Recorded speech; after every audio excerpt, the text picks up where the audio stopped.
Bambu merupakan tanaman jenis rumput-rumputan yang banyak ditemui di wilayah Indonesia. Berbagai olahan bambu dijadikan sebagai pemasukan bagi masyarakat, mulai dari perabot rumah hingga dibuat menjadi anyaman untuk dinding rumah yang sering dikenali sebagai gedek. Rupanya, selain dijadikan tempat tinggal oleh manusia, bambu juga dijadikan sarang bagi larva binatang hangat, yaitu ulat bambu. Di Jawa Barat, ulat bambu sering disebut juga dengan cangkilung, atau ada pula yang menyebutnya dengan cangcilung. Cangkilung biasanya tinggal di dalam ruas-ruas bambu. Sebenarnya, tidak ada ciri-ciri khusus yang menandakan adanya cangkilung di dalam ruas bambu. Biasanya, ulat bambu hidup di pohon bambu yang masih muda dan belum ada daunnya. Ciri lainnya adalah bila ruas atas berair, bisa jadi di ruas bawahnya terdapat cangkilung. Dalam satu ruas, biasanya jumlah cangkilung bisa mencapai 25 hingga 50 ekor.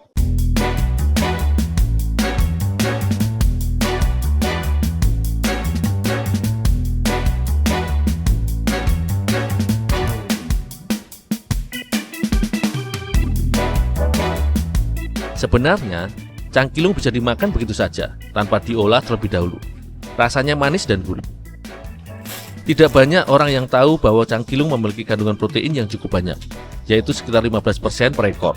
Hal ini menyebabkan cangkilung tidak hanya baik dikonsumsi oleh burung atau ikan saja, tapi juga baik untuk manusia. Walau di Indonesia belum lumrah memakan ulat bambu ini, namun di Thailand, ulat bambu bahkan dikemas menjadi makanan kaleng dengan rasa barbecue. Wah, jadi penasaran untuk membuat olahan dari ulat bambu ini. Oleh sebab itu, pada petualanganku kali ini, aku hendak mengolah cangkilung untuk dijadikan kudapan tradisional khas Sumedang, yaitu papais.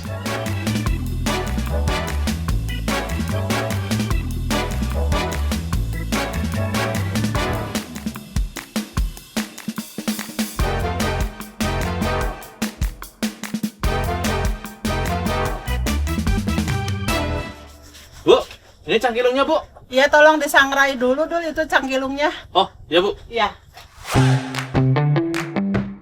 Cangkilung yang aku dapatkan disangrai terlebih dahulu agar matang dan siap untuk diolah menjadi isian papais. Kue papais adalah kue basah khas Jawa Barat. Tampilannya mirip dengan kue Nagasari dari suku Jawa. Bila biasanya papais diisi oleh potongan buah pisang, kali ini aku akan mengganti buah pisang dengan cangkilung. Walaupun cangkilung hidup di dalam uras bambu dan makanan utamanya adalah bubur bambu, namun hewan ini bukanlah musuh tanaman bambu.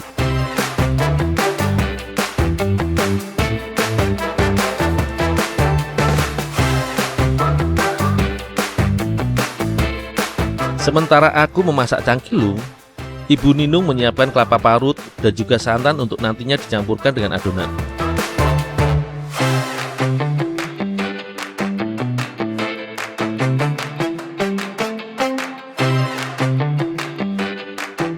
Bahan-bahan yang dibutuhkan untuk membuat papais adalah kelapa parut, tepung beras, tepung aci, vanili sebagai pengharum kue, dan gula pasir.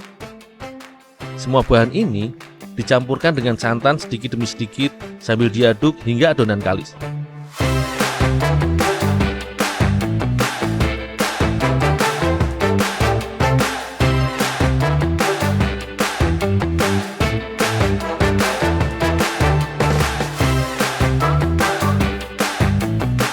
Tak lupa, agar tampilan papais menjadi lebih menarik, Ibu Ninung menambahkan pewarna makanan.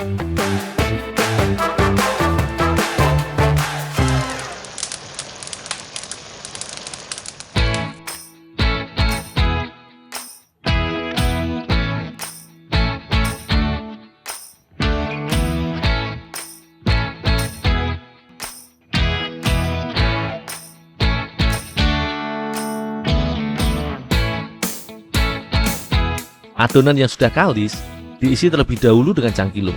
Setelah itu, adonan dibungkus dengan daun pisang.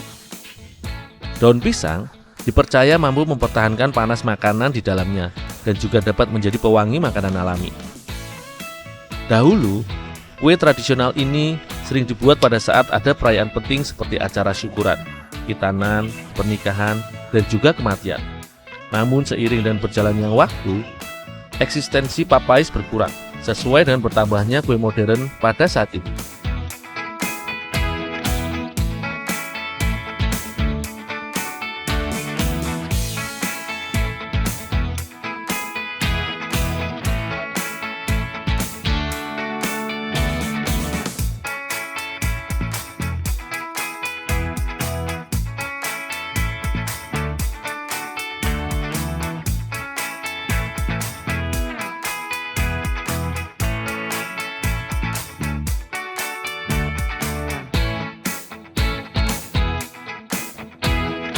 Setelah itu, adonan dikukus hingga matang. Tak perlu menunggu lama, hanya sekitar 20 menit saja. Papais sudah siap untuk disantap.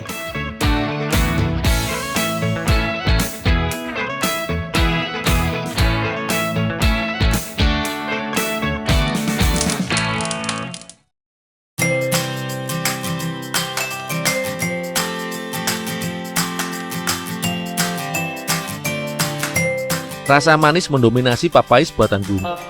Rasa cangkilung di dalamnya menambah cita rasa gurih tersendiri.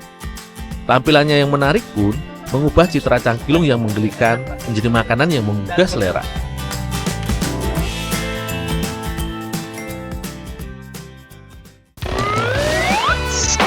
Dapat toh mas? Loh. Walah, ternyata 3 orang. Jadi kita ini saudara segundul.